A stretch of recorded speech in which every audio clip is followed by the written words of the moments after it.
आवाज আসছে আমার? हेलो। हो गया सर। Okay sir. होएगा। Okay okay sir, good evening to all of you again. Sir mutual fund class, ठीक है चलो। तो आज म्यूचुअल फंड लाइव क्लास में एक बहुत ही इंटरेस्टिंग एंड न्यू कॉन्सेप्ट सीखने वाले हैं सर। जो लोग फाइनेंशियल मैनेजमेंट का क्लास करते हो उनको थोड़ा सा कनेक्टिविटी नज़र आएगा। मतलब वहाँ पर हम लोग like chartered accountancy, CA CMA में जो फाइनेंस के अंदर कॉन्सेप्ट को पढ़ते हैं, बट यहाँ पर हम लोग सर हर चीज़ को प्रैक्टिकली महसूस कर सकते हैं। वहाँ पर तो अकाउंटिंग एंड फाइनेंस कॉन्सेप्ट में पढ़ाया जाता है सर, बट ये stock market mutual fund level में हम लोग हर एक चीज़ को ना प्रैक्टिकल फीलिंग्स के साथ देख सकते हैं। तो ऐसा ही एक कॉन्सेप्ट है आज का कॉन्सेप्ट सर। कॉन्सेप्ट का नाम है सर, म्यूचुअल फंड में बीटा क्या होता है, म्यूचुअल फंड में अल्फा क्या होता है, म्यूचुअल फंड में स्टैटिस्टिक्स का यूज़, जैसे अल्फा बीटा मैथमेटिकल यूज़ है ना। इसी तरह से म्यूचुअल फंड में स्टैंडर्ड डेविएशन का यूज़ कैसे होता है, SD स्टैटिस्टिक्स में आप लोग पढ़े होंगे ना, स्टैंडर्ड डेविएशन। हेलो, पढ़ा है कि नहीं पढ़ा? पढ़ा तो सर, तो याद नहीं। कोई बात नहीं सर, पहला था। बट आज पता चलेगा कि ये अल्फा बीटा, ठीक है, ये किस तरह से मार्केट में काम करता है, चाहे म्यूचुअल फंड हो, स्टॉक हो, है ना। नॉर्मली हम लोग फाइनेंशियल मैनेजमेंट का क्लास में, आप लोग जिन लोगों ने कॉस्ट ऑफ कैपिटल या कैपिटल स्ट्रक्चर का क्लास किए हो उनको मैंने कराया, ठीक है। कॉस्ट ऑफ कैपिटल में स्पेशली वहाँ पर मैं अलग अलग स्टॉक के अंदर ना बीटा के थ्रू से डिस्कशन करता हूँ कि स्टॉक में इन्वेस्ट करना चाहिए कि नहीं करना चाहिए। वो फाइनेंस का डिस्कशन है, बट ठीक है कोई बात नहीं, बट ये म्यूचुअल फंड का डिस्कशन है। कॉन्सेप्ट वही है, जो फाइनेंस का क्लास नहीं किया उनको फिर पता नहीं है ना, कोई बात नहीं, ठीक है। ऐसे तो अल्फा बीटा ये सब मैथमेटिकल कॉन्सेप्ट है, बट हम लोग सर अप्लाइड कॉन्सेप्ट में बात करते हैं। अप्लाइड मतलब जो मैथ्स में है वो तो मैथ्स है, बट मैथ्स का use stock market mutual fund में या फाइनेंशियल वर्ल्ड में कैसे होता है, ये जानना हमारा रिस्पॉन्सिबिलिटी।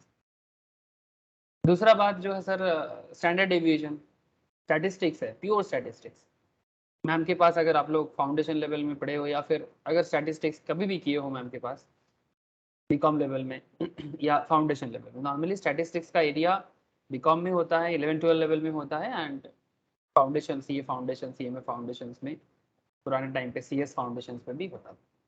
तो नाउ कॉन्सेप्ट इज दैट कि ये जो स्टैंडर्ड डेविएशन है ये मार्केट में किस तरह से काम करता है, अब यही सब चर्चा है। शार्प रेशियो एक अनदर कॉन्सेप्ट है, मैं आपको कुछ दिखाता हूँ सर, एक फैक्ट सेट्स लेता हूँ और आपको एक बार दिखाता हूँ सर।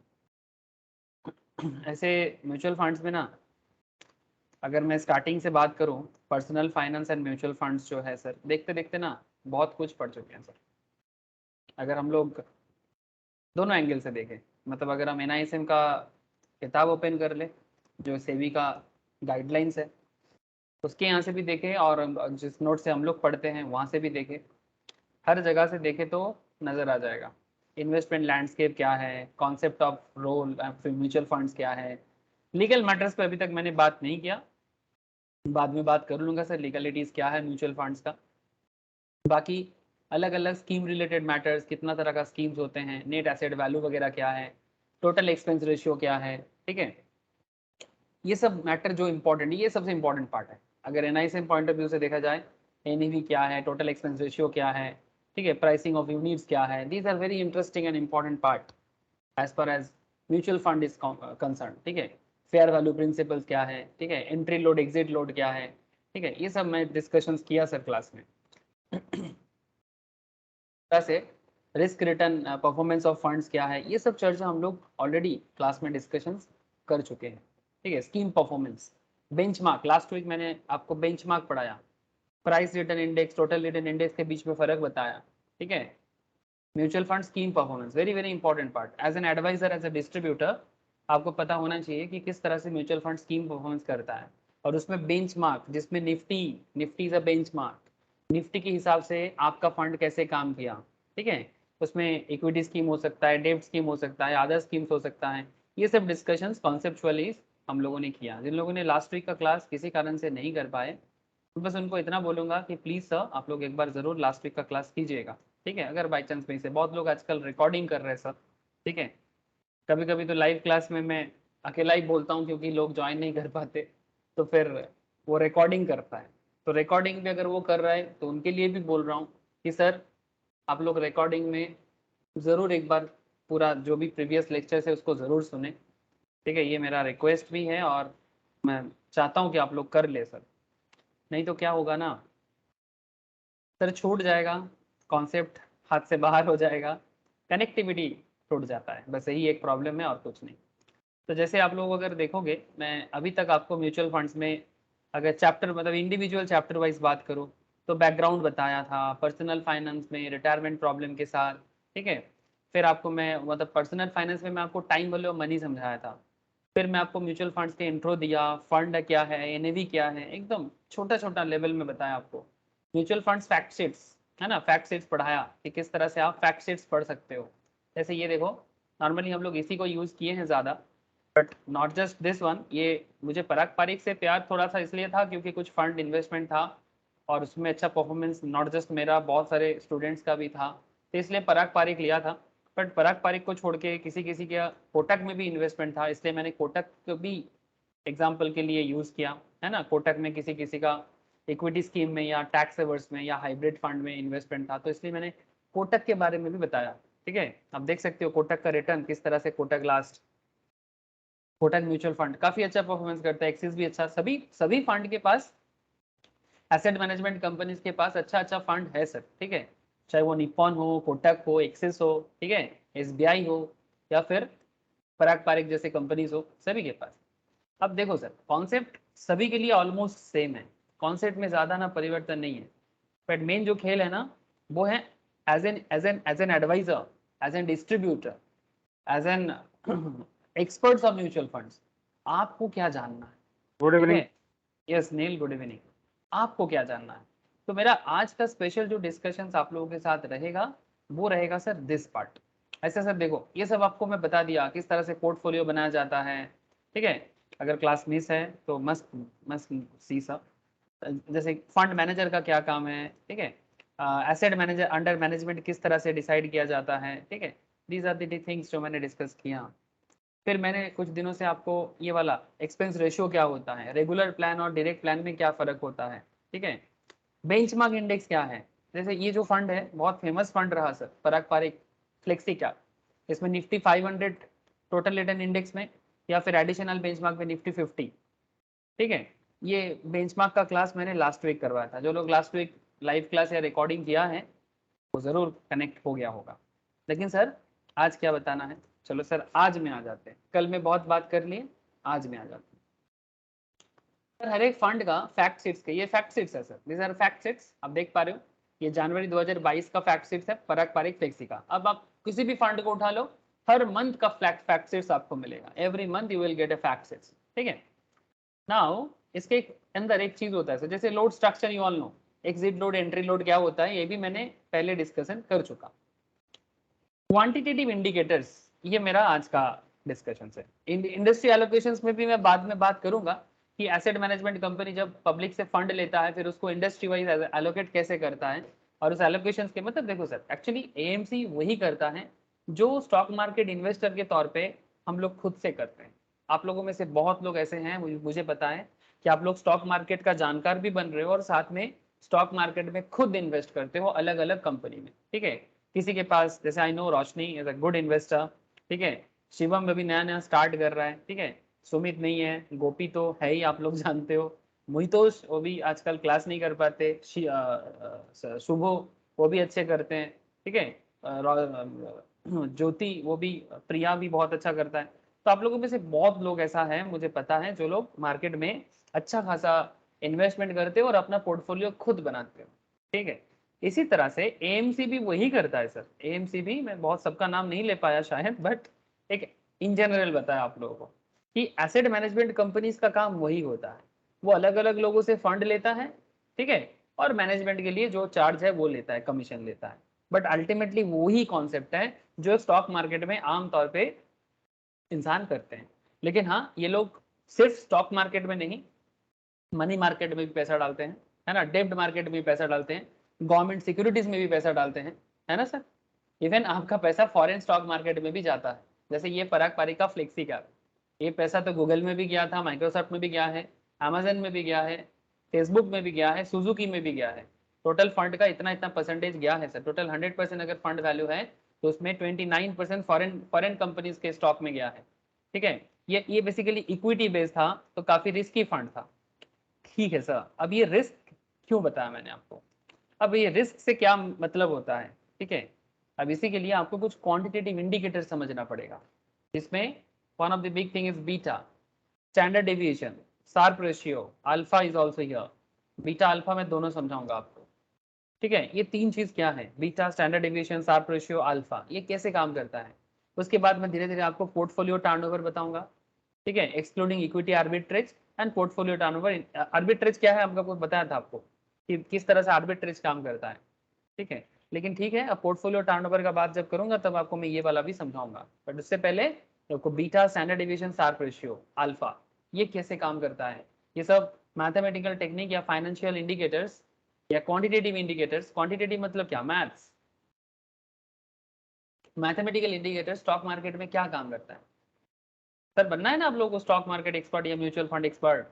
कल जाके आप फाइनेंशियल सेगमेंट्स में नौकरी करना चाहते हो ना, तो कल जाके आप एक कंपनी का कोटक सिक्योरिटीज में जाओगे या कोटक बैंक में जाओगे, ठीक है, या आप किसी भी तरह के कंपनी में जा सकते हो। ये जितना सारा म्यूचुअल फंड्स कंपनी है या एएमसी है, ये आप लोगों के लिए जॉब का जगह है सर, आप लोग ये बात मत भूलिए। ठीक है, मैं बार बार क्यों बोल रहा हूँ, ये जितना एएमसी लिस्ट है ना, ये जो लोग सीएस, सीएस, सीएमए का पढ़ाई कर रहे हो और साथ में एनआईएसएम स्टॉक मार्केट का क्लास कर रहे हो, मैं आप लोगों को बार बार चिल्ला चिल्ला के बोलता हूँ सर क्लास में, सर ये आप ही लोगों का जगह है। जो लोग कॉमर्स एंड फाइनेंस में एक्सपर्ट्स बनते हैं, वही लोग जाके यहाँ पर अपना झंडा झंडा गाड़ता है, वही लोग चलाते हैं कंपनीज को। ठीक है, यहाँ पर आप देख सकते हो कितना कंपनीज का लिस्ट है, 41 लीडिंग एएमसी का लिस्ट है, 41 लीडिंग एएमसी का लिस्ट है। तो 40 कंपनीज तो आपको सिर्फ म्यूचुअल फंड लेवल में बता रहा हूँ मैं, यहाँ पर बैंक नहीं है, ये सिर्फ एएमसी है, पोर्टफोलियो मैनेजमेंट कंपनीज है, बेसिकली म्यूचुअल फंड कंपनीज है इन सिंपल। ये आप लोगों का डेस्टिनेशन एरिया है। आप लोग अगर अपने आप को बनाते हो as a chartered accountant, as a company secretary, as a cost accountant और साथ में स्टॉक मार्केट एक्सपर्टीज, तो आप लोगों का डेस्टिनेशन है, आप लोग आराम से यहाँ पर जाके अपना करियर बिल्डअप कर सकते हो। ठीक है, लेकिन करियर तो तभी बिल्ड होगा ना सर, जब आपके पास ज़रूरत नॉलेज रहेगा, और वो बिल्डअप करना आप लोगों के लिए हमेशा फर्स्ट प्रायोरिटी होना चाहिए। ये no, Neel, Roshni, Shivam, please tell me. Yes sir. Thank you sir. तो है चलो सर दादा। समझते हैं मैटर को। चलो बीटा क्या है, बीटा क्या है, हाँ सर, अल्फा बीटा गामा। हाँ, ये थ्री इडियट्स में एक गाना था ना, अल्फा बीटा गामा में क्या हो गया था, वो सुसाइड कर लिया था, लाइफ हो आउट ऑफ कंट्रोल, ऐसा क्या था ना, नहीं वो वाला नहीं, आउट ऑफ कंट्रोल वाला नहीं, एक दूसरा एक था, सारी उम्र हम मर मर के जी लिए, हाँ, उसमें था अल्फा बीटा गामा ऐसा कुछ बोल के था। लेकिन ठीक है, वो मूवी है, ठीक है, वास्तव में सब चीज सीखने का है, मूवी के साथ रियल लाइफ, वो रियल लाइफ है, ये रियल लाइफ है, यहाँ सीखोगे तो टिकोगे। वो मूवी में कुछ भी दिखा देते हैं शाहरुख खान, आमिर खान लोग। अच्छा, गुड इवनिंग मौसमी।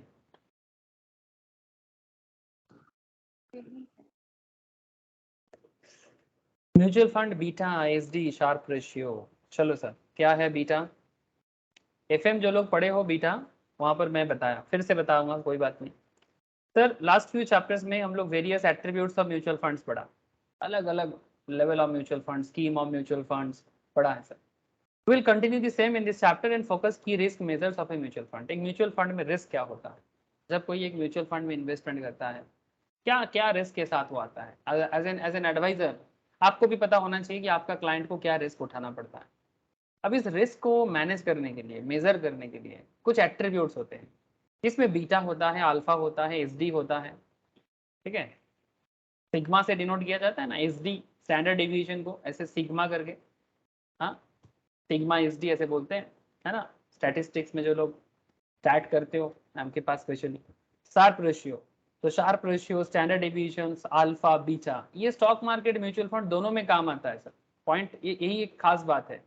किसी को लगता होगा सर ये तो म्यूचुअल फंड क्लास है, तो आप स्टॉक मार्केट का बात क्यों कर रहे हो। सर एक्चुअली ये जो टेक्निक है ना, रिस्क मेजरमेंट टेक्निक, ये म्यूचुअल फंड में भी काम आता है और स्टॉक मार्केट में भी काम आता है। एक बात आपको नहीं भूलना चाहिए, क्या नहीं भूलना चाहिए सर, चाहे आप जब खुद स्टॉक मार्केट में जाते हो वो आपका पोर्टफोलियो है, ठीक है, लेकिन जब कंपनी मार्केट में पैसा लगाते हैं, ठीक है, वो भी तो स्टॉक मार्केट में ही पैसा लगाते हैं। म्यूचुअल फंड कंपनी कुछ नया थोड़ी करता है, हाँ, बस उसके पास थोड़ा सा मार्केट एरिया और ज्यादा होता है। उसके पास स्टॉक मार्केट के अलावा डेब्ट मार्केट भी होता है, मनी मार्केट भी होता है ना, यही थोड़ा खास बात उनका होता है, ठीक है। बाकी कॉन्सेप्ट इज सेम। डेब्ट मार्केट में इन्वेस्ट कर सकते हो, मैंने आपको दिखाया था क्लास में ही कि बॉन्ड में कैसे इन्वेस्ट किया जाता है और बॉन्ड का कैलकुलेशंस करके बॉन्ड का अच्छा बुरा भला कैसे समझा जाता है। अब सर देखो, चर्चा में रहना है, चर्चा में नहीं रहोगे भूलते रहोगे, ठीक है, चर्चा में रहना है सब। सर बीटा क्या, अल्फा क्या, स्टैंडर्ड डिवीजन क्या, शार्प रेशियो क्या। चलो सर स्टार्ट होगा बीटा से, ठीक है, स्टार्ट करते हैं बीटा से। One of the key attributes of mutual fund is beta. Beta mutual fund का ही नहीं, स्टॉक मार्केट में भी इंपॉर्टेंट है। Beta of the fund, stock में बीटा ऑफ द स्टॉक कहा जाता है। जब इक्विटी का बात होता है ना सर, जैसे मैं फाइनेंशियल मैनेजमेंट में इसको इक्विटी से समझाता हूँ नॉर्मली, यहाँ पर मुझे फंड से समझाना होगा आपको। So one of the key attributes of the mutual fund is the beta of the fund. The beta of a mutual fund is a measure the relative risk. अब बीटा क्या करता है, किसी भी पर्टिकुलर फंड का relative risk को major करता है। रिलेटिव मतलब किसी के रिलेशन में। रिलेटिव का मतलब क्या, जैसे हम लोग रिलेटिव का क्या मतलब समझते हैं, किसी के रिलेशन में। जैसे एक डायलॉग है ना सर हिंदी मूवी में अमिताभ बच्चन साहब का, क्या नाम है, कि रिश्ते में तो हम तुम्हारे बाप लगते हैं, नाम है शहंशाह, ऐसा कुछ बोलते हैं ना, हाँ, लोग ऐसे होते हैं, बट लोग मुझे शहंशाह कहते हैं, ऐसा कुछ समथिंग। तो रिश्ते में मतलब रिलेशन में, तो यहाँ पर भी रिलेटिव रिस्क मतलब किसी के कंपैरिजन में, ठीक है। तो यहाँ पर वो रिलेटिव रिस्क क्या है वो एस्टैब्लिश करना है। कॉन्सेप्ट इज ऑलमोस्ट सब हर जगह में सेम है। तो relative risk expressed as a number, beta can take any value above or below zero. Beta can take any value above or below zero. Point to be noted. Beta का value zero के नीचे भी आ सकता है और zero के ऊपर भी जा सकता है। Beta gives us a perspective of relative risk of mutual fund and its benchmark, ठीक है, एंड इट्स बेंचमार्क। अब आपको समझ में थोड़ा सा ऐसा दिक्कत हो रहा होगा कि सर मतलब क्या बताना क्या चाहते हो, अभी भी क्लियर नहीं हो रहा है। सर वेट करो ना, थोड़ा सा पेशेंस रखो, अब भी समझ में आ जाएगा। अब बीटा कैलकुलेशंस में मैं ज्यादा नहीं जाऊंगा, ठीक है। ये जब हम लोग फ्यूचर मॉड्यूल पढ़ेंगे ना सर, फ्यूचर एंड ऑप्शंस, जो लोग आजकल फ्यूचर एंड ऑप्शंस का क्लास करते हैं एवरी मॉर्निंग सुबह 9 बजे से लेके 10:30 बजे, मंगलवार से शनिवार, बेसिकली 3 दिन फ्यूचर का क्लास हो रहा है, फ्यूचर एंड ऑप्शंस का। वहां पर एक्चुअली इसका डिस्कशन मतलब डिटेल्स में करने का मुझे मौका मिलता है, ठीक है। तो फ्यूचर के मॉड्यूल में मैं आपको बीटा कैलकुलेट कैसे किया जाता है मैं आपको डिटेल्स में बता दूंगा, ठीक है। यहाँ पर मैं आपको बीटा का यूज बताऊंगा, ठीक है। तो क्या है ना सर, हर चीज का अपना अपना थोड़ा सा कॉन्सेप्चुअल कनेक्शन है। तो कोई बात नहीं, जैसे जैसे हर एक चीज तो आप लोग करोगे धीरे धीरे तो सब चीज समझ में धीरे धीरे आ जाएगा। अब देखो, for this I will restrict my self in the application of beta and how need use, मतलब एप्लीकेशन ऑफ बीटा में मेनली बात करेंगे। और जो लोग एफएम का क्लास किए हो वहां पर मैंने बीटा कैसे कैलकुलेट किया है वो ऑलरेडी मैं दिखाया। तो have a look at this snapshot below. अब चलो देखो, ये एक फंड है, ये फंड रिस्क मेजर करता है और इसमें बीटा के बारे में क्या बता रहा है। देखो मीन क्या क्या दिखाया, मीन है, मीन मीन जानते हो ना sir, mean median mode statistics में वही मीन है, स्टैंडर्ड डिवीजन है, शार्प रेशियो है, शॉर्टिनो है, एंड बीटा है एंड अल्फा है, ठीक है। अब इसमें बीटा को देखें, बाकी चलो बाकी चीजों को थोड़ा साइड पे रखते हैं, जस्ट फोकस ऑन बीटा। कितना बताया बीटा, 0.95। अब बीटा कैलकुलेट कैसे होता है वो मैं फ्यूचर में सिखाऊंगा, जो लोग फ्यूचर मार्केट में अभी हर सुबह को मिलते हो सर 9 9:30 बजे, वहां पर बताऊंगा। लेकिन और जो लोग एफएम में क्लास में किए हो उनको भी थोड़ा थोड़ा जरूर पता होगा। लेकिन यहाँ पर मैं आपको बीटा का एप्लीकेशन दिखा रहा हूँ कि जब भी आपको म्यूचुअल फंड आप ओपन करते हो, जैसे यहाँ पर मैंने दिखा, यहाँ पर कितना बीटा दिखा रहा है सर, ये पराग पारिक फ्लेक्सी में बीटा दिखा रहे 0.73। तभी मतलब से मतलब रखो, अभी करेंटली क्या है, मतलब से मतलब रखना पड़ेगा। अब मतलब से मतलब क्या है कि बीटा 0.73 क्या दर्शाता है, क्या समझाता है, यही मेन फोकस है। जैसे यहाँ पर बीटा इक्विटी मल्टी कैप का है 0.95, क्या मतलब है इसका, चलो सर, मतलब से मतलब रखते हैं। बाकी जैसे जैसे समय आएगा हर चीज का जानकारी आप लोगों को मैं भी दूंगा, आप लोग भी सीखेंगे। A beta of the fund है 0.95, like I mentioned earlier, beta gives us a measure of the relative risk of the fund। अभी आपको बोला ना कि ये फंड का रिलेटिव रिस्क को बताते हैं कि फंड कितना रिस्की है in general. If the beta of a mutual fund is less than 1, अगर किसी फंड का बीटा एक से कम होता है, point to be noted sir, अगर किसी फंड का बीटा एक से कम होता है then the fund is perceived as less risky compare to its benchmark. अब यहाँ पर आपके दिमाग में चल रहा होगा सर बेंचमार्क क्या है। अब इसके लिए मैंने लास्ट वीक बेंचमार्क समझाया था, निफ्टी 500, निफ्टी 50। हाँ सर, कैसे बेंचमार्क बना के स्टॉक परफॉर्म करता है, ठीक है, कि निफ्टी 50 के हिसाब से आपका फंड परफॉर्म अच्छा किया कि खराब किया, निफ्टी 500 के हिसाब से आपका फंड अच्छा किया कि खराब किया। अगर आप निफ्टी 50 या निफ्टी 500 को भी क्रॉस कर देते हो, इसका मतलब आप अच्छा फंड, आपका फंड अच्छा परफॉर्म किया है, ठीक है। अगर आसपास में भी हो तो भी ठीक है, बट कम हो तो अच्छा नहीं है, ठीक है, सिंपल बात है। लेकिन चलो ठीक है, अब लास्ट वीक का क्लास एक बार प्लीज अगर भूल चुके हो तो रिवाइज नहीं किए हो जरूर करें, ठीक है। ओके, अब चलो सर 0.95 क्या है, 0.95 as the fund is slightly less risky. Sir क्योंकि एक से कम है ना, if the beta of a mutual fund is less than 1, is less than 1, then the fund is perceived as less risky compared to its benchmark। Benchmark से थोड़ा सा कम risky है। For example Tata multi cap fund, यहाँ पर एक fund लिया गया Tata multi cap fund जिसका बीटा 0.95 है। Hence the fund is slightly less risky compared to benchmark। I say slightly because it is very close to 1, है ना, मैंने यहाँ पर slightly वर्ड इसलिए यूज किया जा रहा है सर बिकॉज ये एक के बहुत ही क्लोज है। If S&P Sensex, point to be noted sir, S&P Sensex, S&P Sensex क्यों बोला जाता है, S&P सेंसेक्स क्यों बोला जाता है, हेलो सर, S&P सेंसेक्स क्यों बोला जाता है, सिर्फ सेंसेक्स क्यों नहीं बोला गया, S&P सेंसेक्स क्यों बोला गया, बोलो सर, अरे कोई तो बताओ।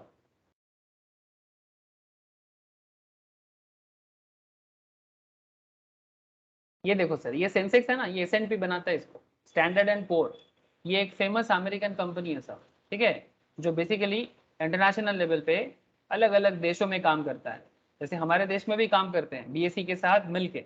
बॉम्बे स्टॉक एक्सचेंज का है ना सर, इंडियन मार्केट में सेंसेक्स बिल्डअप करता है, मतलब BSE बॉम्बे स्टॉक एक्सचेंज का जो इंडेक्स है वो सेंसेक्स है। सेंसेक्स में नॉर्मली ये टॉप 30 है, ये जो दिखाई दे रहा है ना जो 51,360 का जो दिख रहा है ये टॉप 30 स्टॉक है जिसका मार्केट कैपिटल हाई में होता है, उसका टॉप 30 स्टॉक का इंडेक्स है ये, ठीक है। इसी तरह से सेंसेक्स 500 भी होता है। सेंसेक्स BSE के अंदर ऑलमोस्ट 5,500 के आसपास कंपनी है सर, 5,500 के आसपास, 5,000 के आसपास तो कंपनी है ही, ठीक है, 5,000 ऑलमोस्ट। तो उसमें से टॉप 500 कंपनी का डेटा जो S&P सेंसेक्स जब करता है तो उसको S&P सेंसेक्स 500 बोला जाता है। जैसे यूएस में भी बनाता है, S&P 500 यूएस में भी है, बट ये यूएस मार्केट का है, ठीक है। सर आप लोगों को समझ में आ रहा है, रोशनी, मौसमी, शिवम, बात समझ में आ रहा है, ये सर नो।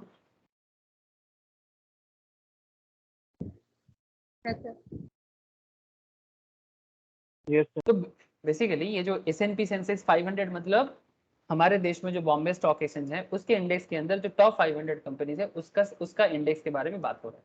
ये आपको कहाँ मिल जाएगा, आप NSE के साइड में जाओ आपको मिल जाएगा, ठीक है। अब मैं उसको डिटेल्स में नहीं जा रहा हूँ सर, बस इतना समझाने का कोशिश कर रहा हूँ कि जैसे यहाँ पर आप ढूंढोगे तो जैसे मैं गूगल फाइनेंस में आपको शॉर्ट में दिखाया, नॉर्मल सेंसेक्स भी है, S&P BSE स्मॉल कैप भी है, मिड कैप भी होता है, 500 भी होता है, हर तरह का इंडेक्स बनाया जाता है जो मार्केट में पॉपुलर है। तो बेंचमार्क के हिसाब से ये सब यूज किया जाता है कि भाई 500 S&P BSE 500 के से भी अगर फंड का परफॉर्मेंस अच्छा है कि खराब है। जैसे टाटा मल्टी कैप फंड जिसका बीटा 0.95 है, एक से कम है, हल्का सा एक से थोड़ा सा कम है। If S&P Sensex 500 falls by 1%, then Tata Multi-Cap Fund is expected to fall by 0.95%. Point to be noted. Beta 0.95 का मतलब क्या है, बीटा 95 का 0.95 का मतलब ये रहा कि अगर S&P सेंसेक्स 500 जो इंडेक्स है ये अगर 1% से कम होता है तो टाटा मल्टी कैप फंड 0.95 से कम हो जाएगा। दूसरा भी हो सकता है, not just S&P 500।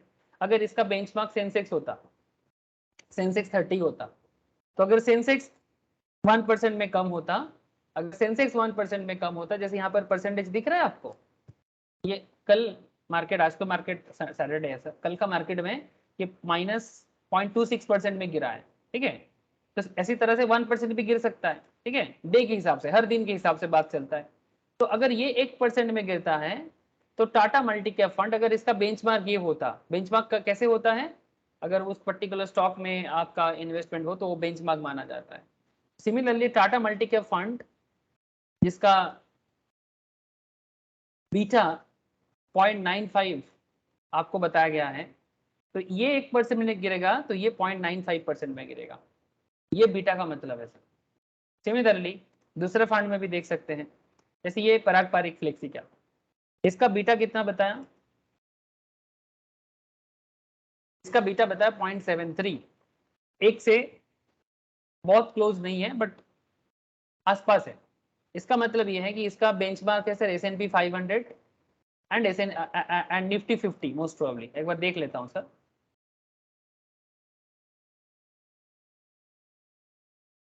Nifty, sorry इसका सेंसेक्स नहीं है सर, इसका निफ्टी 50 है और निफ्टी 500 है, मतलब ये NSE में इसका इन्वेस्टमेंट है, NSE स्टॉक में इसका इन्वेस्टमेंट है। NSE नेशनल स्टॉक एक्सचेंज का जो इंडेक्स होता है उसको निफ्टी कहा जाता है, निफ्टी 500 और निफ्टी 50 में इसका कॉन्सेप्ट को माना जाता है।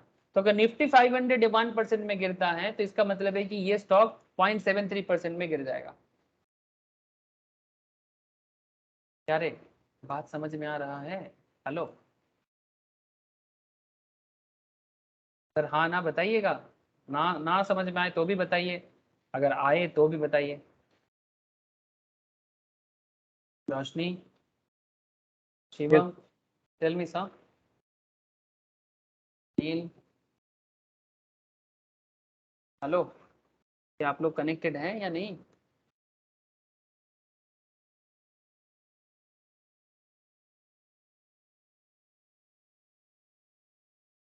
क्या आप लोगों से मैं जुड़ा हुआ हूँ? आवाज नहीं आ रही किसी का। Yes, sir. Yes sir, okay sir, ठीक है नील। आगे देख नील, इफ द बीटा वाज 0.6, अगर बीटा 0.6 है और 0.65 है, 0.6 मतलब 0.60, अगर किसी स्टॉक में बीटा 0.6 दिखाता है, जैसे पराग पारिक फ्लेक्सी में 0.73 दिखाया, इसी तरह 0.6 भी दिखा सकता है। इफ द बीटा वाज 0.6 और 0.65, the fund is less risk और लेस वोलेटाइल, तो उस फंड को कम रिस्की और कम वोलेटाइल माना जाता है compared to its benchmark, because if S&P BSE Sensex 500 1% में गिरता है, multi cap fund is expected to fall by 0.65% and not 0.95%। तो सर बीटा कम होना लेस रिस्की है, बीटा ज्यादा होना हाई रिस्क है। हेलो, बात समझ में आ रहा है? अगर स्टॉक का बीटा कम कम परसेंटेज में दिखता है, जैसे 0.6, इसका मतलब है कि S&P 500 अगर 1% में गिरेगा, तो मल्टी कैप फंड जो टाटा का यहाँ पर मैंने बताया, या फिर पराग पारिक फ्लेक्सी कैप जो भी फंड है, वो 0.65 में गिरेगा। मतलब अच्छा है ना sir? Hello, please tell me sir, अगर ये बात समझ में आता है तो बताओ, नहीं आता है तो भी बताओ, मैं फिर से बताऊंगा।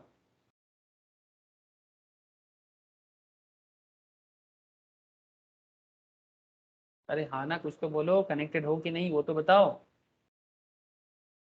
है दादा। समझ में आया ना? जैसे ये वाला जो फंड था, ये फंड निफ्टी 50 में या निफ्टी 500 को बेंचमार्क बना के चल रहा है ना? नॉर्मली निफ्टी 500 है और निफ्टी 50 भी इज आल्सो देयर। अब अगर इस फंड का बेंचमार्क निफ्टी 50 है और निफ्टी 50 अगर किसी पर्टिकुलर मंथ में या किसी पर्टिकुलर ईयर में या किसी पर्टिकुलर डे में 1% में गिरता है, तो ये पराग पारिक फ्लेक्सी के फंड्स, इसका बीटा है 0.73, मतलब वो 1% में गिरेगा तो वो 0.73% में गिरेगा, ठीक है। जित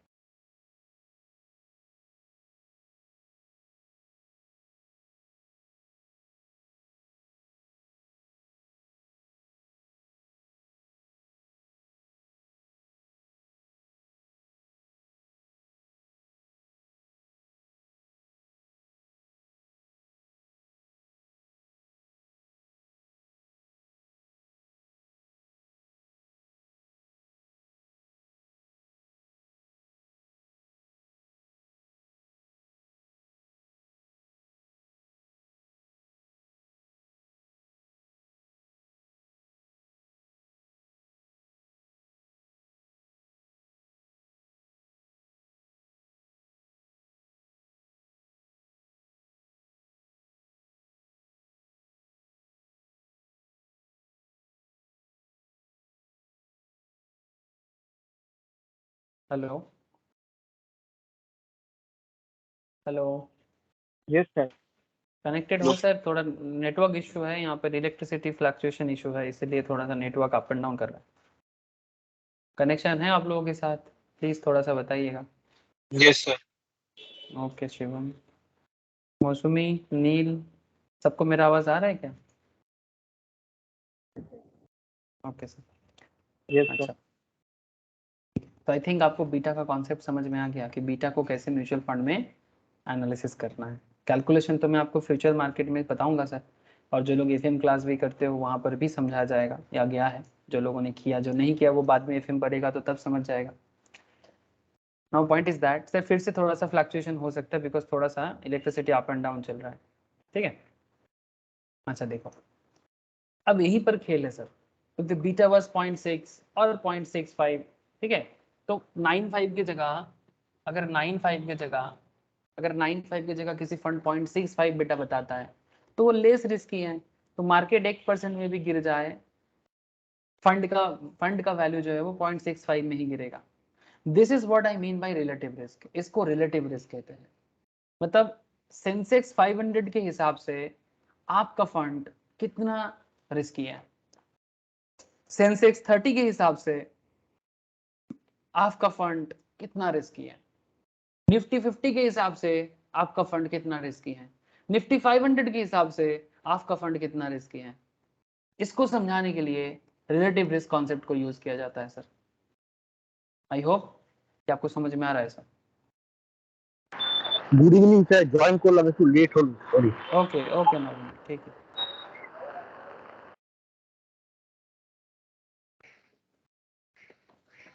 ठीक है ना। Okay, now this is called relative risk. इसको बोलते हैं रिलेटिव रिस्क। मतलब बीटा से समझ आता है कि रिलेटिव रिस्क क्या है। It gives us a perspective.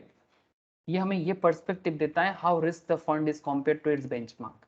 मतलब हमने जिस म्यूचुअल फंड में इन्वेस्टमेंट किया, अगर हमारा इन्वेस्टमेंट पराग पारिक में है, अगर हमारा इन्वेस्टमेंट पराग पारिक फ्लेक्सी में है, अगर हमारा इन्वेस्टमेंट कोटक में है, ठीक है, तो इसका जो बीटा होगा, ठीक है, हर स्टॉक का एक बीटा होता है।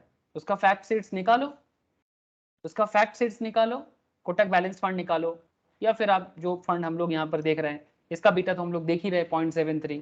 फिर हम लोग नोट्स के अंदर भी एक फंड दिख रहा है सर, नोट्स के अंदर भी हम लोग एक फंड दिख रहे हैं टाटा कैपिटल का, ठीक है, टाटा कैपिटल फंड का, मल्टी कैप फंड का, उसका बता रहे 0.65 या 0.95, ठीक है। तो हर एंगल से आप देखो, हर एंगल से आप देखो, आपको रिलेटिविटी, रिलेटिव रिस्क नजर आता है, ठीक है। जिस एंगल से देखोगे आपको रिलेटिव रिस्क नजर आता है।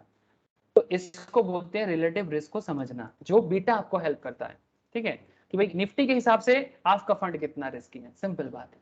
निफ्टी 500 हो सकता है, निफ्टी 50 हो सकता है। अब डिपेंड करता है कि आपका फंड जो मैनेज कर रहा है वो किसको, निफ्टी मतलब आपका फंड मैनेजर जो है वो अपना बेंचमार्क किसको चुना, ठीक है। उसके लिए बेंचमार्क सेंसेक्स भी हो सकता है, मतलब सेंसेक्स में जो कंपनीज है वो भी हो सकता है, निफ्टी की कंपनीज भी हो सकते हैं, निफ्टी 500 भी हो सकता है, निफ्टी 50 भी हो सकता है, ठीक है। ये डिपेंड करता है कि आपका फंड मैनेजर कौन से इंडेक्स को अपना बेंचमार्क मान के चल रहा है, ठीक है, कौन से इंडेक्स को अपना बेंचमार्क मान के चल रहा है। देयर आर लॉट्स ऑफ अलग अलग इंडेक्सेस होता है सर। आज की डेट में ना थीम फंड भी आजकल मार्केट में आ गया। थीम फंड समझते हैं आप लोग? हाँ, देखते हैं यहाँ पर थीम फंड है कि नहीं। टैक्स सेवर्स, ईटीएफ, एफओएफ, डेफ, एफएमपी, इंडेक्स, इंडेक्स फंड में, हाँ देखो देखो, देखो सर, इंडेक्स फंड में देखो, Kotak Nifty next 50, next 50, Nifty 50, Nifty SDL, ठीक है। मतलब अलग अलग इंडेक्स में पैसा लगा जाता है। मतलब इस इंडेक्स में जो जो फंड है उसके बेसिस में आपका फंड को चूज किया जाता है। और थीम बेस में जैसे बैंक के हिसाब से, ऑटोमोबाइल के हिसाब से, ठीक है, फार्मा के हिसाब से, डिफरेंट काइंड ऑफ अलग अलग कॉन्सेप्ट में आजकल ना फंड बनाया जाता है। अलग अलग कंपनीज अलग अलग तरह का फंड ऑफर करता है, ठीक है। तो वो जैसे जैसे आप लोगों में अलग अलग फंड के बारे में बताया भी, फंड के ऊपर हम लोगों ने क्लास बहुत किया ताकि आपको फंड के बारे में आइडिया क्लियर हो कि कितना तरह का फंड हो सकता है। उसमें इक्विटी बेस्ड भी बताया, डेब्ट बेस्ड भी बताया, हाइब्रिड भी बताया, ठीक है। आगे बताते हैं sir. Now if the beta of, तो फिर ये समझ तो आ ही गया आपको, आप लोगों को ये बात तो समझ में आ ही गया। This is now the beta of mutual fund is equal to 1। then it means the fund is as risky as its benchmark. अगर किसी म्यूचुअल फंड का बीटा 1 है, इसका मतलब यह है कि बीटा ऑफ द फंड अगर 1 है, अगर किसी फंड का बीटा आपको 1 दिखता है, 1 मतलब जैसे यहाँ पर ये 0.73 दिखाना, ये सब पराग पारीक फ्लेक्सी कैप में बीटा क्या बता रहा है 0.73, लेकिन अगर ये 0.73 की जगह 1 दिखाता, इसका मतलब है कि निफ्टी 50 में अगर आपका ये बेंचमार्क बना हुआ है तो निफ्टी 50 जितना रिस्की है आपका फंड भी उतना रिस्की है, लेकिन 0.73 है, इसका मतलब निफ्टी 50 से कम है। निफ्टी 50 1% में गिरेगा तो आपका फंड 0.73 में गिरेगा। आई होप यू अंडरस्टैंड। रिस्क का बात कर रहा हूँ इसलिए गिरने का बात कर रहा हूँ, रिस्क को मेजर कर रहा हूँ इसलिए गिरने का बात कर रहा हूँ। I hope you understand sir. Hello, बार बार पूछ रहा हूँ, समझ में आ रहा है? नॉमनिल को थोड़ा सा प्रॉब्लम हो सकता है बिकॉज नॉमनिल अभी ज्वाइन किया, बट बाकी सबको आई होप कि समझ में आ गया हो।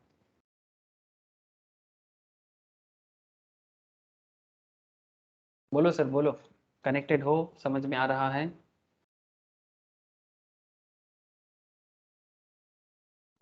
मौसमी, ओके। अब सर देखो कि beta of the fund is higher than 1, अगर किसी फंड का बीटा 1 से ज्यादा हो तो बीटा मैंने आपको 1 भी बताया, उसका मतलब आपको पता चला बीटा 0.73, 0.95, 0.65, 0.60, ये भी मतलब आपने देखा ना। कॉन्सेप्ट इज दैट सर, अगर बीटा 1 से ज्यादा हो तो मतलब अगर बीटा 2 हो जाए तो 1.5 हो जाए तो बीटा 3 हो जाए तो बीटा 2 हो जाए तो मतलब सर रिस्क बन जाएगा हायर रिस्क, ठीक है। बीटा 1 मतलब न्यूट्रल रिस्क, ठीक है, बीटा 1 से ज्यादा मतलब high risk. It implies that fund is risk compare to its benchmark, मतलब फंड, आपका फंड मतलब ये जो म्यूचुअल फंड है ये निफ्टी 50 से भी ज्यादा रिस्की है। For instance beta of 1.2 suggest that fund is 20% riskier compare to its benchmark, benchmark से भी 20% रिस्की है अगर किसी फंड का बीटा 1.2 है, इसका मतलब, ठीक है।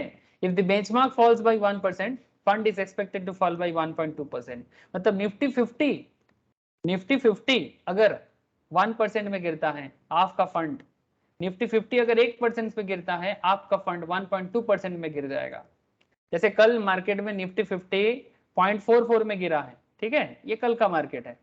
अगर आप थोड़ा सा कुछ दिनों का और देखना चाहते हो, लास्ट 5 दिन में निफ्टी 50 3.16% नीचे गिरा है रिसेशन के कारण। सर एक्सपेक्टेड रिसेशन चल रहा है इंटरनेशनल सिनारियो में, यूएस मार्केट में मंदी आ गया है। मंदी समझते हैं आप लोग? रिसेशन मतलब कंपनी में बिजनेस थोड़ा खराब चल रहा है, इन्फ्लेशन हाई रेट में चल रहा है, ये सब पोस्ट कोरोना इफेक्ट है, post corona effect, war situation specially in European zone, ठीक है, ये सभी चीज मैटर कर रहा है। तेल को लेके लड़ाई, श्रीलंका में हालत खराब, पाकिस्तान में हालत खराब, मिसौर में हालत खराब, ठीक है, मतलब तुर्की में हालत खराब, तुर्की का हालत बहुत खराब है, मिसौर का हालत बहुत खराब है, पाकिस्तान बहुत ही प्रॉब्लमेटिक सिचुएशन में है, श्रीलंका भयंकर ब्लीड कर रहा है, ठीक है। तो ये सभी इंपैक्ट है, ग्लोबल इंपैक्ट है सर, ठीक है। तो ग्लोबल इंपैक्ट के कारण अभी मार्केट थोड़ा सा रिसेशन की तरफ जा रहा है, ऐसा प्रेडिक्शन है मार्केट का, इसी कारण से मार्केट थोड़ा सा नीचे आया है। लेकिन यूएस मार्केट कल थोड़ा सा पॉजिटिव मूवमेंट दिखाया है। ये देखो सर, मैंने यूएस मार्केट भी ओपन किया, ये अभी मैं गूगल फाइनेंस यूज कर रहा हूँ ताकि हर जगह का खबर मुझे याहू फाइनेंस, गूगल फाइनेंस में थोड़ा जल्दी मिल जाता है। ये देखो S&P 500 कल थोड़ा सा साइडवेज दिया है, पॉजिटिव दिया है, यूएस मार्केट है सर। ये S&P 500 इंडेक्स यूएस का S&P 500 है, ठीक है, यूएस का एक बहुत ही फेमस इंडेक्स है S&P 500। S&P मतलब स्टैंडर्ड एंड पुअर कंपनी का नाम, बहुत ही बड़ा टॉप 500 यूएस के कंपनीज को इसमें मेंशन किया गया है, मतलब उसका वेटेज के साथ इंडेक्स बनाया जाता है। अब आप लोगों के मन में चल रहा है सर इंडेक्स कैसे बनता है, चल रहा है कि नहीं चल रहा है मन में? सर ये इंडेक्स कैसे बनता है, चाहे अमेरिका का S&P 500 हो, ये हमारे देश में निफ्टी हो या सेंसेक्स हो। सर अगर आपको इंडेक्स समझना है तो आपको फ्यूचर एंड ऑप्शंस का क्लास समझना पड़ेगा। जब आप लोग future and options market class में ज्वाइन करोगे ना, जो अभी मेरा चल भी रहा है एवरी मॉर्निंग 9 बजे से 10:30 बजे तक, मतलब हफ्ते में, अब यहाँ पर मैं आपको दिखा सकता हूँ। इक्विटी डेरिवेटिव में आओगे, ये देखो सर, इक्विटी डेरिवेटिव में मुझे इसका मौका मिलेगा आपको समझाने का, दिखा देता हूँ आपको। ये देखो, ये डेरिवेटिव्स है, NISM में भी पढ़ाया जाता है और जो लोग F&O future and options market के लिए पढ़ते हैं वो भी पढ़ते हैं। ये देखो इसमें अंडरस्टैंडिंग इंडेक्स, इंडेक्स कैसे बनता है ये मैं आपको इक्विटी डेरिवेटिव में समझा पाऊंगा। ठीक है, इंडेक्स बनने का टेक्निक क्या है, इंडेक्स कैसे बनाया जाता है, क्या वेटेज दिया जाता है, ठीक है, चाहे वो भारत हो या दुनिया के किसी भी कोने में हो। ठीक है, ये इंडेक्स कंस्ट्रक्शन मेथोडोलॉजी वहां पर मिलेगा। बाकी फ्यूचर का बात तो करेंगे ही सर वहां पर। ठीक है सर, बात आ रहा है इसलिए बोल दे रहा हूँ। ठीक है, क्या आप लोगों को मेरा बात समझ में आ रहा है सर? प्लीज टेल मी, जो भी बात चल रहा है समझ में आ रहा है, यस और नो? हेलो? Yes sir.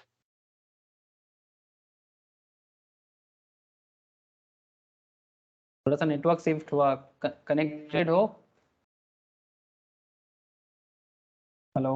हाँ सर कनेक्टेड। हाँ सर कनेक्टेड। ठीक, ठीक है सर, हाँ सर।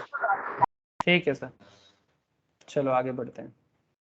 आगे बढ़ने का नाम ही तो जिंदगी है ना, रिलायंस, बढ़ती का नाम जिंदगी। तो समझ में आ गया ना? 1% बीटा का मतलब क्या है, 1.2 बीटा का मतलब क्या है ना? 1.2 मतलब फंड 20%।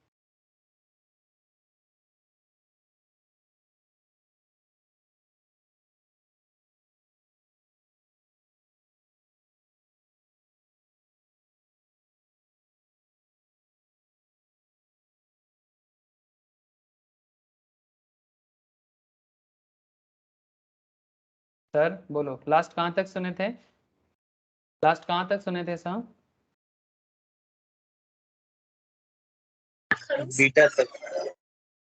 बीटा मतलब मैं क्या बोल रहा हूँ, निफ्टी अगर 1% में गिरता है, अगर आपका फंड का बीटा 1.2 शो करता है, इसका मतलब ये रिस्की फंड है।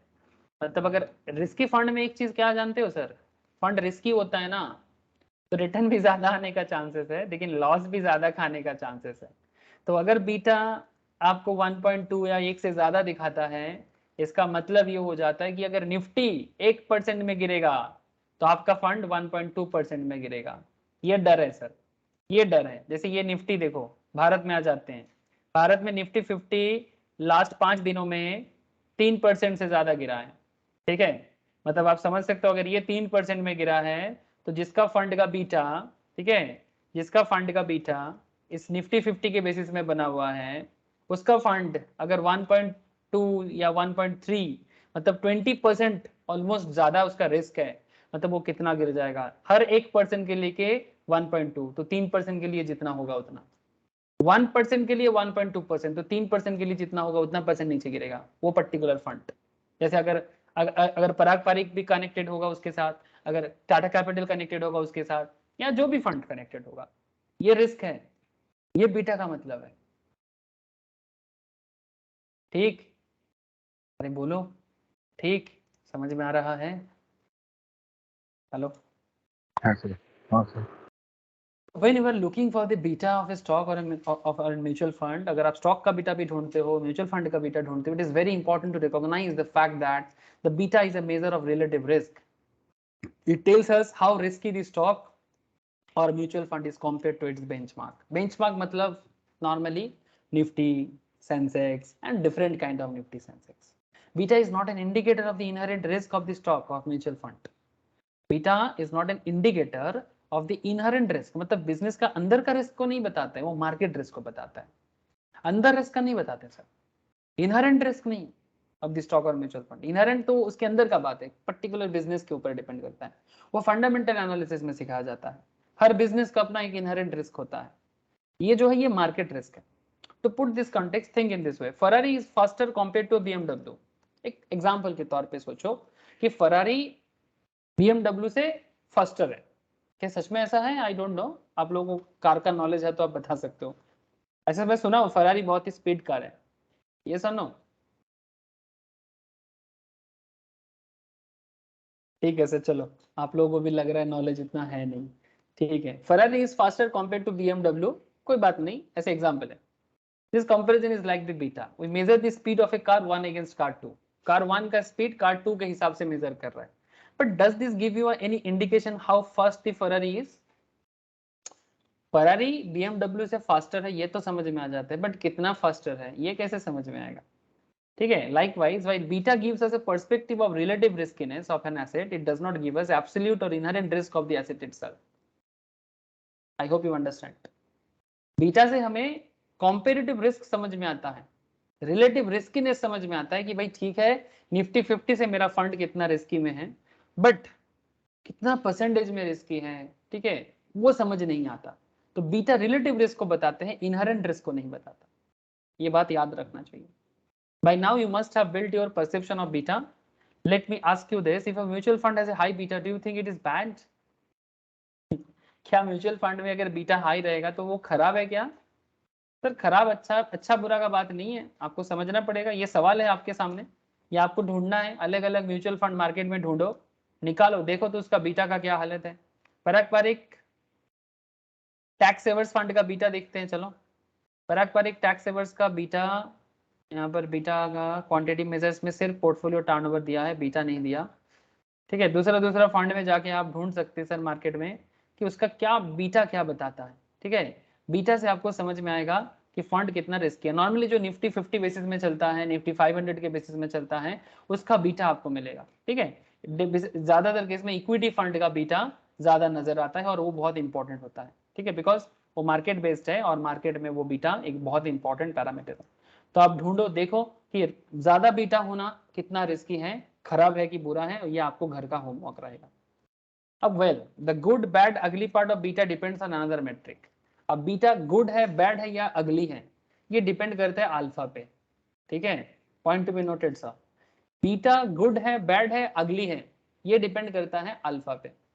चलो देखते हैं अल्फा क्या है।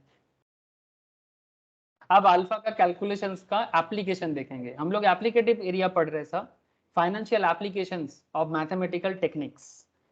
इन previous chapter we briefly discuss about alpha. Last week हम लोग बेंचमार्क पढ़े थे, वहां पर भी मैंने अल्फा का जिक्र किया था। We defined alpha as excess return of fund over the above the benchmark return. अगर किसी फंड में बेंचमार्क रिटर्न से ज्यादा आता है तो उसको अल्फा से डिनोट किया जाता है। Well, that is true, but we need to make a few small changes to that equation and include our newly introduced friend beta. To understand alpha, we need to understand the concept of risk-free return. Sir जो लोग FM पढ़ते हो मेरे पास, या अगर खुद से भी कभी पढ़े हो या कहीं पर भी पढ़े हो, वहां पर ना एक चीज होता है sir, risky and risk free, ठीक है। ये चीज ना मैं नॉर्मली, ये risky and risk free concept मैं normally time value of money पे बताता हूँ, as well as cost of capital chapter के अंदर बताया जाता है, ठीक है, कि रिस्की इन्वेस्टमेंट और रिस्क फ्री इन्वेस्टमेंट। सर आप लोग मुझे बता सकते हो रिस्क फ्री इन्वेस्टमेंट क्या है? Anyone? Risk free investment, normally जो पॉपुलर रिस्क फ्री इन्वेस्टमेंट, जल्दी। Navneel, Neel, Roshni, Mohito, sorry Shivam, please tell me sir, Mousumi, anyone? Popular risk free area of investment. Savings account है, टाका रखा उसका। थैंक यू सर, सेविंग्स का पैसा, very good sir, I am very happy. FD का पैसा और गवर्नमेंट बॉन्ड वगैरह का पैसा, ये आपका सेफ है, ये जितना बोला जाता है उतना ही मिलता है और पैसा डूबने का चांसेस बहुत ही कम होता है। गवर्नमेंट बॉन्ड में तो बहुत ही कम है, बिल्कुल नहीं है। बैंक में फिर भी थोड़ा, प्राइवेट बैंक में हम लोगों को डर लगता है हल्का फुल्का, बट वो भी चलो मैनेजेबल डर है। तो वही risk free area of investment है sir.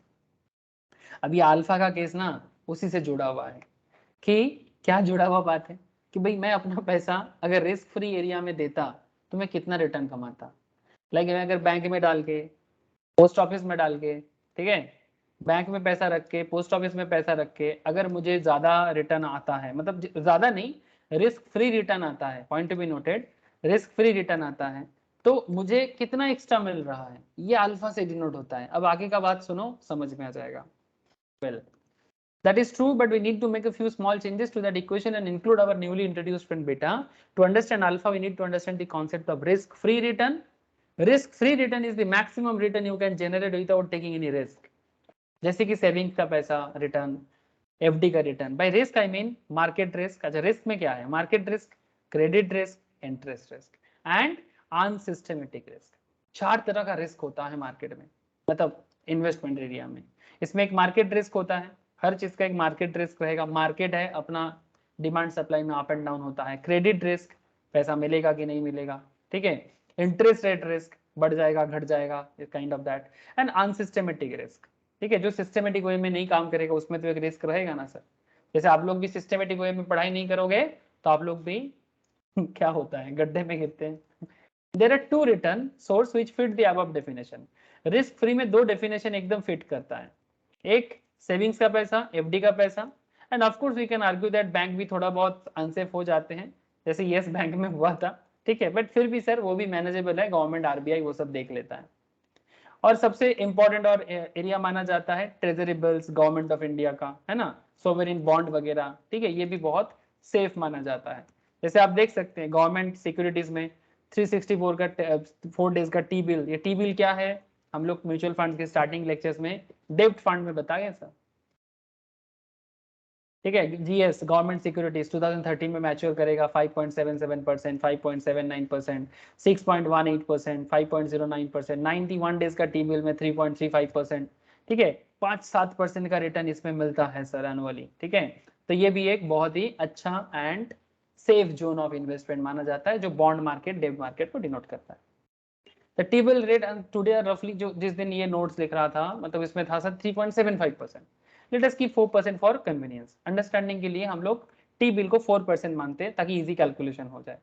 Alpha is defined as the excess return of mutual fund over the benchmark return. Benchmark return से कितना एक्स्ट्रा मिला on a risk adjusted basis.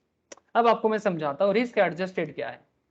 Calculate the difference between mutual fund return and the risk free return. आपको ना mutual fund return and risk free return में कितना difference हुआ है वो पहले आप कैलकुलेट करो।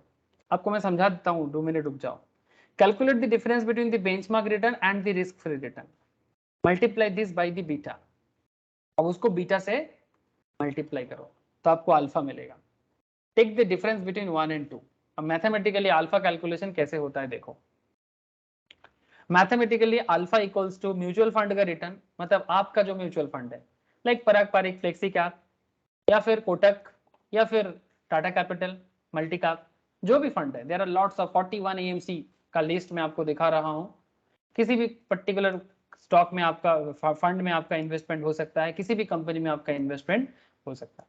आपका म्यूचुअल फंड आपको कितना रिटर्न दे रहा है उसको आप रिस्क फ्री रिटर्न से माइनस करो, फिर जो आता है उसको माइनस करो बेंचमार्क रिटर्न, जैसे कि निफ्टी 50, मतलब म्यूचुअल फंड जिसको बेंचमार्क बना के चल रहा था, लाइक निफ्टी 500 और निफ्टी 50 और सेंसेक्स 500, सेंसेक्स 30, लाइक दैट, उससे भी आप रिस्क फ्री रिटर्न को माइनस करो और जो भी निकल में आता है, मतलब इसका डिफरेंस माइनस बेंचमार्क रिटर्न और रिस्क फ्री का डिफरेंस, उसको इंटू करो बीटा से, तब आपको अल्फा मिलेगा, ठीक है। आप देखो अल्फा क्या समझाता है आपको। Let's put this in this context with an example. Assume एक सर्टेन फंड है लाइक पराग पारिक, ठीक है, gives you a return of 10%। It's benchmark return for the same duration में निफ्टी 50 7% रिटर्न दिया है। ऐसे बहुत सारे फंड्स है सर मार्केट में कि आप बेंचमार्क की तरफ से देखोगे तो बेंचमार्क कम दे रहा है, वो ज्यादा दे रहा है, तो अच्छा है। तो अगर बेंचमार्क मतलब निफ्टी का रिटर्न दे रहा है 7%, बट फंड का रिटर्न है 10%, हो सकता है बिकॉज वो कुछ और जगह में भी उसका इन्वेस्टमेंट है, इसलिए वो बेंचमार्क से भी हायर जा रहा है। बीटा ऑफ द फंड 0.75, मतलब निफ्टी 1% में गिरेगा तो पर्टिकुलर फंड 0.75 गिरेगा, ठीक है, मतलब लेस रिस्की है। What do you think the alpha assuming the risk free rate of 4%? What do you think the alpha assuming the risk free rate is 4%? Alpha क्या होगा जब रिस्क फ्री रेट 0.4% होगा। Risk free मतलब 4% क्या है, government bond का rate या T bill का रेट, हम लोग यहाँ पर ट्रेजरी बिल का रेट को लिया है, ठीक है, 4%। ऐसे तो 3.75 था, हम लोग अप्रोक्सीमेटली 4% माना उसको। Let's apply the formula to calculate alpha. Sir हमारा म्यूचुअल फंड रिटर्न दे रहा है 10%, मार्केट में रिस्क फ्री रिटर्न है 4%, लाइक सेविंग्स का भी वैसा ही रिटर्न चलता है 3-4%। अच्छा 7% रिटर्न दे रहा है निफ्टी 50, 4% रिटर्न दे रहा है रिस्क फ्री जोन, उसको इंटू कर दो 0.75 से। Now what is 0.75? This is beta. अब यहां से आपका डिफरेंस आया था 6% माइनस 2.25%, ठीक है, माइनस 2.25%, मतलब दिस एरिया, ठीक है। अब ये करने के बाद आपका 6 से 2.25 को अब जब हटाते हैं तो आपको आ रहा है 3.75%। अब ये 3.75% आपका अल्फा निकला। अब ये अल्फा का क्या मतलब है? अब ये 3.75 अल्फा का क्या मतलब है, ये मतलब चाहिए ना हमें। As you can see, the alpha is not just the difference between the fund and its benchmark. Alpha मतलब सिर्फ फंड और बेंचमार्क का डिफरेंस नहीं, which if true the alpha would have been 10-7 भी हो सकता था। अगर ऐसा होता तो हम लोग 10% म्यूचुअल फंड का रिटर्न है, म्यूचुअल फंड का रिटर्न हमारा 10% है और निफ्टी 50 का रिटर्न हमारा 7% है, तो फिर अल्फा तो 3% होना चाहिए था, बट हम लोगों ने अल्फा क्या देखा 3.75। ये 0.75 बीटा के कारण है। बात समझ रहे हैं सर? सिर्फ अल्फा, अगर म्यूचुअल फंड, आप समझो बात को, बार बार बोल रहा हूं, अल्फा का नॉर्मल मतलब समझा जाता है कि बेंचमार्क से आपका फंड का डिफरेंस कितना है, बेंचमार्क और आपका फंड का डिफरेंस कितना है, तब तो 7% बेंचमार्क है, मतलब निफ्टी 50 7% और हमारा फंड है 10%। मतलब म्यूचुअल फंड दे रहा है 10% रिटर्न, निफ्टी 50 दे रहा है 7% रिटर्न, तो हम बोलेंगे अल्फा इज 3%। लेकिन वास्तव में अल्फा है 3.75%, बिकॉज बीटा यहाँ पर इंपॉर्टेंट है। फंड को अच्छे से समझने के लिए, उसका रिस्क को समझने के लिए बीटा का इस्तेमाल करना जरूरी है। अब अल्फा बीटा एक साथ, बीटा का यूज करके ही अल्फा आता है। As you can see, the alpha is not just the difference between the fund and its benchmark, which is true, which if true alpha would be 3%, but rather alpha is 3.75. Now many of you may not find this intuitive. You may question where this additional 0.75 comes. Sir आपको पता है 0.75 हमारा beta था, risk था fund का, और ये 0.75 हमें क्या सिखा रहा था, 0.75 हमें क्या सिखा रहा था कि निफ्टी अगर 1% में गिरता है तो मेरा फंड 0.75 में ही गिरेगा, तो ये लेस रिस्की है, ठीक है, comparatively. Well, think about it. If the fund has managed to generate 10% return compared to index 7%, while managing to stay significantly less volatile, that is, remember beta is just 0.75, तो ये less volatility है इसको। अगर एक होता तो एक मतलब न्यूट्रल वोलेटाइल होता, एक से ज्यादा होता तो ज्यादा वोलेटिलिटी माना जाता, जितना ज्यादा वोलेटिलिटी उतना ज्यादा risky. Hence we are rewarding the fund for its good behavior or less volatile behavior. Therefore, the alpha is 3.75 as opposed to just 3%. Now, imagine the same fund with same returns, but beta अगर 1.3 होता, same fund same return देता 10%, index भी 7%, but beta अगर 0.75 की जगह 1.3 होता, मतलब ज्यादा वोलेटिलिटी होता, तब अल्फा भी चेंज हो जाता, तब आपका अल्फा भी चेंज हो जाता। तब देखो आपका अल्फा कितना बताता है, 10% तो आपका म्यूचुअल फंड का रिटर्न है, 4% आपका एफडी का या मार्केट गवर्नमेंट बॉन्ड का रिटर्न है, 7% आपका इंडेक्स का रिटर्न है, 4% आपका फिक्स डिपॉजिट या इसका रिटर्न है, सेविंग्स का रिटर्न है, जो भी है, इंटू 0.13 करते तो आपका अल्फा आता है 2.1। मतलब क्या समझ में आ रहा है कि अगर रिस्क कम है अल्फा ज्यादा होगा, रिस्क ज्यादा है अल्फा कम होगा, रिस्क ज्यादा है तो अल्फा कम होगा, ठीक है। 2.1 वहां पर था 3.75। So while the return remain the same, return वही है, thanks to beta the alpha is significantly lesser और रिस्क एडजस्टेड बेसिस। अब यहाँ पर थोड़ा सा कंक्लूजन करेंगे अल्फा के बारे में, तो क्या मतलब निकल के आ रहा है, तो conclude alpha is the excess return of the fund over the above benchmark return. Alpha क्या रहा, एक्सेस रिटर्न जो फंड कमा के दे रहा है आपको, चाहे वो पराग पारिक हो, चाहे वो कोटक हो, चाहे वो एसबीआई फंड हो, जो भी फंड हो। Alpha is the excess return of the fund over and above the benchmark returns. Alpha is a risk adjusted. The fund is rewarded if the return are generated by keeping a low risk profile and penalized for being volatile. अगर वो ज्यादा volatility होगा तो fund में वो penalty लग सकता है, पेनल्टी मतलब मार्केट गिरेगा तो आपका स्टॉक बहुत जोर से, आपका फंड बहुत जोर से गिर जाएगा, बिकॉज वो रिस्क प्रोफाइल में अगर चला जाएगा तो बीटा ज्यादा हो जाएगा। तो by now you must have realized that volatility plays an important role in measuring mutual fund performance. अगर स्टॉक मार्केट वोलेटिलिटी है तो म्यूचुअल फंड का परफॉर्मेंस भी गिर जाएगा। Beta is a measure of volatility. मैं आपको कुछ दिखाता हूँ, रुको।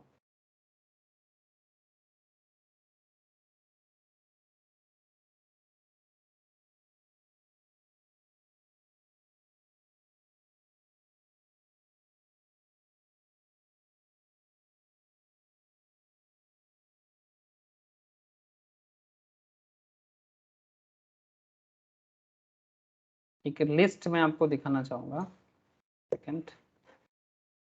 इकोनॉमिक टाइम्स का वो ईटी मार्केट्स का आता है ना,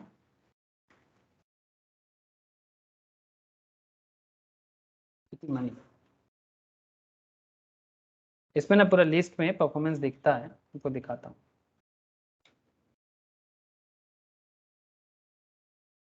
म्यूचुअल फंड इक्विटी फंड्स में आ जाते हैं, ठीक है। तो यहाँ पर अलग अलग है, जस्ट आप एक बार देखो, दिखाई दे रहा है ना आप लोगों को। मैंने यहाँ पर इक्विटी फंड्स में क्लिक किया, इटी मनी पे आके, large cap, mid cap, small cap, large and mid cap, invest in top 250 stocks, ठीक है। चलो मैं थोड़ा सा क्लिक किया, आप देख सकते हैं यहाँ पर, जैसे मैंने लार्ज और मिड कैप का मिक्स्ड अप में क्लिक किया, यहाँ पर मुझे देखो सर मैक्सिमम कंपनीज का रिटर्न देखो, quant large and mid cap fund बोल के एक फंड है, इसका 16%, 16.1% का पर एनम का रिटर्न दिखा दे रहा सर, ठीक है। Edelweiss large and mid cap mixed up का एक है, 13.3% का दिखा रहा है। मीरा एसेट मैनेजमेंट का एक है, ठीक है। तो इससे आपको पता चल जाएगा कि ये लास्ट, ये 5 साल का रिटर्न है। अगर मैं आपको इसका 1 मंथ का रिटर्न दिखाऊं, देखो 5 साल का रिटर्न देखो और 1 मंथ का रिटर्न देखो,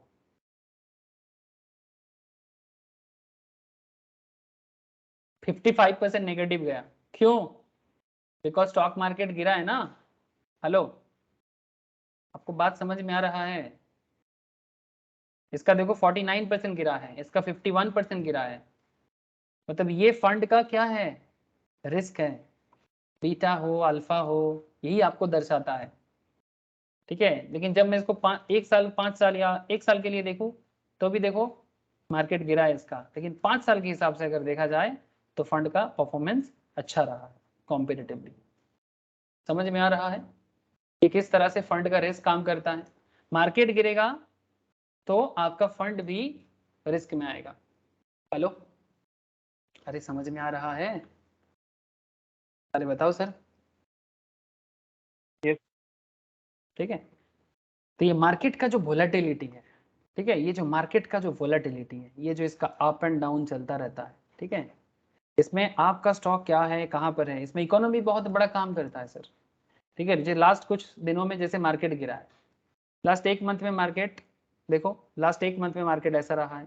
लास्ट 5 साल में मार्केट अगर देखोगे तो मार्केट ओवरऑल अच्छा ग्रोथ दिया है। इसीलिए देखो लास्ट 5 साल में जब हम लोग फंड को चेक कर रहे हैं तो ये भी परफॉर्मेंस अच्छा दिखा रहा है ना। तो 5 साल के हिसाब से निफ्टी भी अच्छा किया है निफ्टी भी 59% के आसपास ग्रोथ दिया है 5 साल में।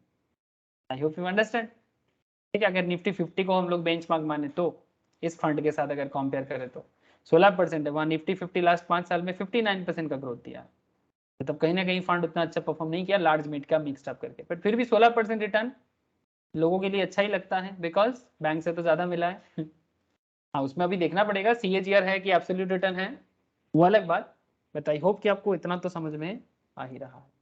So by now you have realized that volatility plays an important role in measuring mutual fund performance. Beta is a measure of volatility. It tells how risky the fund is when compared to its benchmark. Beta is a relative risk, does not reveal the fund's inherent risk. The inherent risk of a fund is revealed by standard deviation of the fund. अब fund का standard deviation में मैं आपको बताऊंगा कि inherent risk क्या होता है, ठीक है। ये जो स्टैंडर्ड डेविएशन है, ये चीज मतलब स्टॉक में भी काम आता है, स्टॉक मार्केट में भी बहुत इंपॉर्टेंट होता है और ये म्यूचुअल फंड में भी बहुत इंपॉर्टेंट होता है। तो standard deviation and Sharpe ratio, ठीक है, ये दोनों पॉइंट हम लोग नेक्स्ट क्लास में चर्चा करेंगे सर, ठीक है। सॉर्टिनो इस तरह का कुछ कॉन्सेप्ट है अभी जो मुझे आपको अगला कुछ क्लासेस में डिस्कस करना है। तो आगे का म्यूचुअल फंड सामने जो भी क्लासेस हैं बहुत ही इंटरेस्टिंग रहने वाला है, ठीक है। SD, Sharpe ratio, Sortino, capture ratios, ठीक है। उसके बाद how to analyse equity mutual funds already हम लोग एनालाइज कर चुके हैं, बट धीरे धीरे कंक्लूजन में पहुंचेंगे, ठीक है। बट कुछ इंपॉर्टेंट पैरामीटर हैं, एक बार वो सीख जाए तो मजा आ जाए। इतना मुझे बताइए सर, क्या आज का बीटा और अल्फा का यूज जब भी किसी म्यूचुअल फंड फैक्ट शीट्स में देखोगे क्या मतलब समझ जाओगे? हेलो,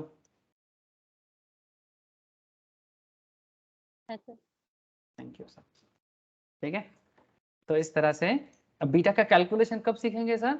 जब हम लोग फ्यूचर का क्लास करेंगे। ऐसे तो हम लोग फ्यूचर का क्लास अभी चल रहा है लाइव क्लास, ठीक है, लेकिन जो लोग नहीं कर पा रहे जब बाद में फिर से चलेगा तब कर लीजिएगा, ठीक है। ओके सर, ठीक है, आज इतना ही है, नेक्स्ट क्लास में बाकी बात करेंगे, ठीक है। शिवम नील আজকে লেকচারটা একটু পাঠিয়ে দেবেন, আজকে তো অনেকটা পরে জয়েন করলাম। ঠিক আছে, আমি পাঠিয়ে দেবো ওকে, ঠিক আছে, good okay night sir, sir. Okay sir, tata, good night all of you. Bye sir, good night. Okay sir, bye, good night, good night sir, good night.